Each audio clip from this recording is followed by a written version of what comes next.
you all know my love for Chelsea, I am Chelsea. My blood is always blue, whenever I scratch myself, I see blue coming out. So I'm happy. But as regards what Liverpool is going through, honestly, I think that is self-inflicted. Like Shaba rightly said, they still have the core in the team. You know, there is this saying that if you ain't broke, don't fix. Yes. Nothing broken, nothing messed up with Liverpool.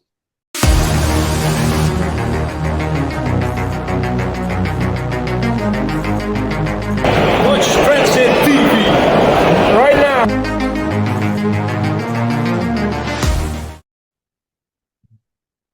Yeah, it was I'm a, ready. it was an interesting day today. At least Nigeria has one leg in now from the African qualifier. Then hopefully they will win on Sunday. And the only team I know that can give us stress if we go past the African one is Colombia. It's a very long journey. They had It's not long. It's like 2 or 3 games out there. That's it. four. True, true. If if you win on Sunday, if you win DR Congo on Sunday, then you go to you do the same thing on the other one too. You play one game, semi-final, then you play the final game. So it's not that long. Like, and people are making it look like it's one. Though if we were serious, we're not supposed to be in this predicament. Exactly. We The should point exactly. we should be playing friendlies by now, not trying to qualify. You know. So yeah, let's go. Transit Sports TV back again is the third international break. As usual, we use this time to kind of review the EPL. These are fans of different clubs here. You have Arsenal, you have Manchester United, you have Chelsea. And just for us to look at so far what the league is shaping up. 11 games gone. Obviously, a quarter of the matches have been played. Yes, it's still long way to go, but that where we are now can give you an idea of how the league is going to shape up in the coming days and weeks to come after this international break. So we're just here to look at those numbers, look at some of the players and statistics that's going around and performance of our clubs as well. Sometimes it's not all about the numbers. We also watch these games, we see things that interest us or we don't like or we are disappointed about the league. So yeah, guys, good to have a full house today. Ugumi is here, Shaba is here, repping United, and obviously Chimo of the Mossad, the blue and blue are here today. Guys, you are welcome to the show. Thank you for having us. Thank you for having me. Yeah, we're going to start from. We're looking at the top four. Ugum, I see you there. It looks like you can't wait. Yeah, Oh so yeah.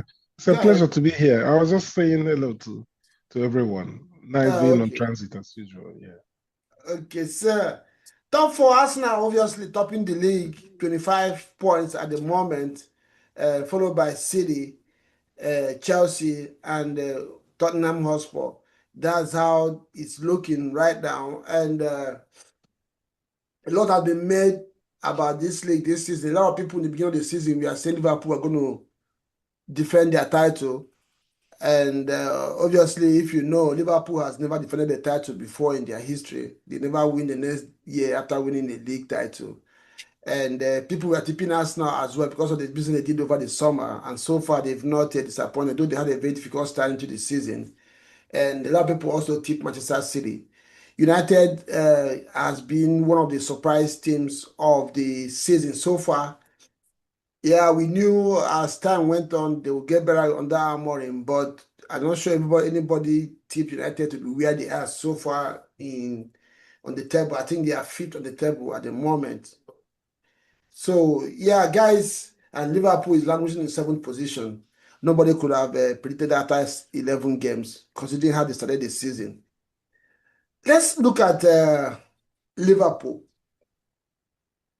I don't know if what you guys, Chaba, anybody, what you have felt about Liverpool, or did you expect them to have this kind of start to the season? Okay, so let me take this one if you guys don't mind. Well, first things first, I want to ask why you guys are not subscribing. I mean, you guys watch this content all the time. Your friends are talking about this channel. Make sure you subscribe, hit that notification button so that you can get the latest content. Okay. Thank Now, you, on sir. to anything. So on to Liverpool. Last season, Arne Slot kept it simple. He didn't go crazy with the budget. I think he bought what, two players, of which one was the goalie that he sent back out on loan. Yeah, And the second guy was that's the Italian player that barely made any appearance. Kaiser. Justin. Now, I don't know if he was the one that got I think Kaiser was there before he even took over. No, no, they bought him last Okay, season, I remember. last day of the transfer, I remember. Yes, Yeah, yes, yes. yeah. He It came in was almost like as on if loan. they were trying to appease the fans, Yeah. right? And the Slot kept it simple. He didn't complicate it. He didn't try to ruffle any feathers. He kept the core players, and he delivered. Nobody expected him to deliver on his first try, and he delivered. And then he comes this season, and even Klopp is saying that he didn't know his club could spend this much money. I mean, you've just spent what 70 something million on Etikete or Ekitike or whatever his Ekitike, name yeah. is, Ekitike. and then you're going to spend 80 something million on Isaac. You're spending 30 something million on Kirkers, where Andy Robertson is still performing at the highest level. So I 117 for for words, Gates. Yeah. so I just felt that he wanted to put his stamp on the football team, and as we all can see, it has massively backfired. He needs to go back to the basics. He needs to go back to playing the players that understand the team. That core is still there. They have that chemistry. Bringing in these players and trying to, I understand that as a new manager, you have to get your players in there for the long haul, but it's a gradual process. You don't throw this much money. As you can see, it very seldom works. I think it's only Man City that has gotten away with pouring money into their squad and delivering results. Every other team has tried it. Man U, Chelsea, Arsenal, even Tottenham, they've all tried pouring money into the squads, and it very seldom results to good leads to good Yeah, even results. City that you said they work. City never buys this number of players at once. They built that squad as well. They never went to the market and bought six first team players, that was going to start the game, the team in the team like that. And if you also understand Liverpool, before Klopp came in, this is that's why I don't want to blame and Slot for signing this, but I don't know if they want to sign this player. But this is what Liverpool used to do before Klopp came in. If you remember, they used to sign almost seven players every summer. I remember when they signed Benteke, Balotelli, Lalana, and all these players. They used to do it almost every season. Then Klopp came and stopped it for 4 years. They never signed any player. Tried to develop the team that he met up Yeah, ground. Then as time went on, when they now saw Coutinho, they started adding one or two players here and there. So it's always been a Liverpool team, even some years back. I don't know if it was an Astor that did this buying or said he wanted these players, or the club just went and signed those players. But either ways, like you said, it has not worked and it never works. From my experience in watching EPL, you have to keep a core of a team. The team that has had the players that have stayed together longer with a good coach always somehow tends to be stable and maybe win the league. You can't just change one yeah, half of your team, started 11, and you go ahead and Arsenal is also affecting them this season. But luckily for them, their core is there. The people that they brought in are not the core of the team, and are not the people that really hold the team together or try to hold the team together. So maybe, yeah, Ugumu and Tim, I don't know if what you guys have made of Liverpool so far this season. Well, I truly, first of all, let me start by saying hi to folks. That it's been a while that I've been here, like in our local parlors, we'll say, uh, man and issues, you know. So, but I'm here, you all know my love for Chelsea. I am Chelsea. My blood is always blue, whenever I scratch myself, I see blue coming out. So I'm happy. But as regards what Liverpool is going through, honestly, I think that is self-inflicted. Like Shaba rightly said, they still have the core in the team. You know, there is this saying that if I'm broke, don't fix. yes, Nothing broken nothing messed up with Liverpool. They're just trying to fix what is not broken, you know. And I don't know if I will call it ego or what happened to Arteta when everybody was telling him about Kai Havertz when he bought him from Chelsea, and everybody, including everybody in this world except him, noticed that Kai Havertz was not a better addition for them. He keep on playing him. That is exactly what I see happening in Liverpool. You know, the coach probably want to prove a point as to the players he that's a slot. Prove a point as to the players he bought. You know, if he can bring himself, down, remove ego, and play his core players, and gradually introduce some of these his new players. I think I think I think they will come back to. I don't think Liverpool is that bad. I think it's part of hard luck and ego that is dealing with them. Ogum, your take before we move to Chelsea. You know, these Chelsea fans, they always find a way to bring Chelsea into the conversation. And then they'll go into Arsenal again before they go now talk about the issue.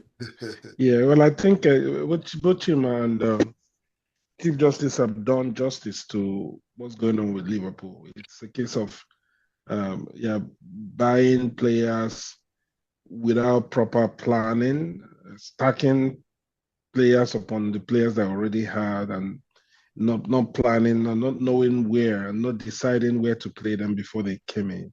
And these were very expensive players. So I think he has messed with the team's chemistry to an extent. But one thing that they haven't said that I think is a factor is the loss of Diogo Jota over the summer. I think that the death of that young man, he was extremely popular in the dressing room. He still has very close friends there. For some reason, I think they're still playing with some kind of mental. I don't think they sought proper counseling before the season started in the absence of that guy. And I think he has played a part in their form so far. But apart from that, all the things that they've said are pretty valid. I hear you and I agree with you as well. Jota, obviously, those are the emotional side of human being. There's nobody that loses any important person that it doesn't affect them. But again, they say these guys are professionals. Obviously, they will bring people in to kind of try to breed that, talk to them about that.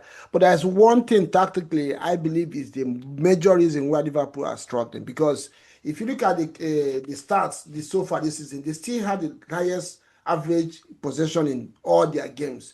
But the problem I believe Liverpool has had is if you look at all the big teams or any team that is doing well in football right now, they always have that pivot. They have, even Manchester United have Casemiro. Whether he has the pace to get around or not is a different thing altogether. You go to Manchester City, they have Rodri. Rodri is not there now, they have Nico Gonzalez.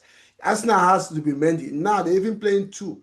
The Rise kind of deputizes for him. They kind of exchange in that position. You go to Chelsea, they have Caicedo that sits in front of that defense and protect that defense. You go to Barcelona, as flamboyant as they look in the eye, they still have their own pivot. You go to Real Madrid, they have Chomeni. You go to PSG, Joao Neves or Vitinha stays there to protect that. You go to Bayern Munich, it's the same everywhere. But Liverpool is the only team in Europe that believe that they don't have to protect their defense.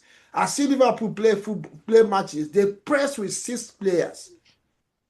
How do you press with? If once any team plays through that press, the next place you go to is Van Dijk and Kanote.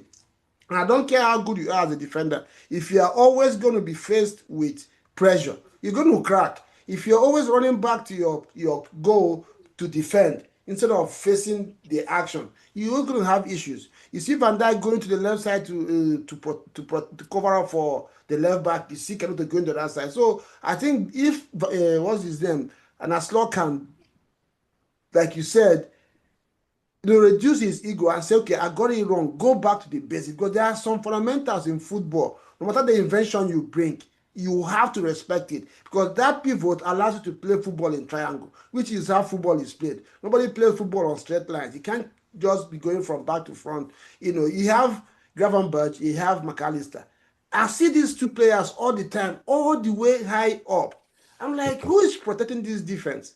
So that's for me, tactically, aside all these things that we have said, that Arne Slot has to find a way and say, hey, you know what? I don't care whether you can do it or not, just stay here. Don't just sit in front of this defense and protect. Actually, it's funny you say that because I think the last player that Klopp got for that position was Endo. And for whatever reason, They don't play him. Yeah, he's not being played. So actually, you're absolutely right.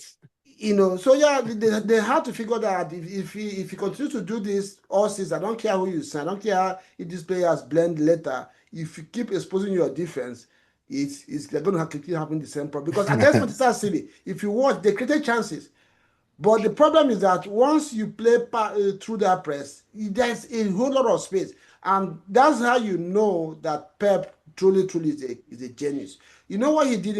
Doku normally plays out wide. But against Liverpool, Doku played inside. He used Riley to do the wing work. Doku was that gap that is always behind Liverpool midfield and the defense. That's how Doku was operating throughout the first and second half. And he did his damage against Liverpool. And Arne Slot never fixed it throughout that game. Once that game started, in 5 minutes, I could see that, oh wow, why is Doku playing inside it? But I saw that space was there and he exploited it. So yeah, that's what I have for Liverpool.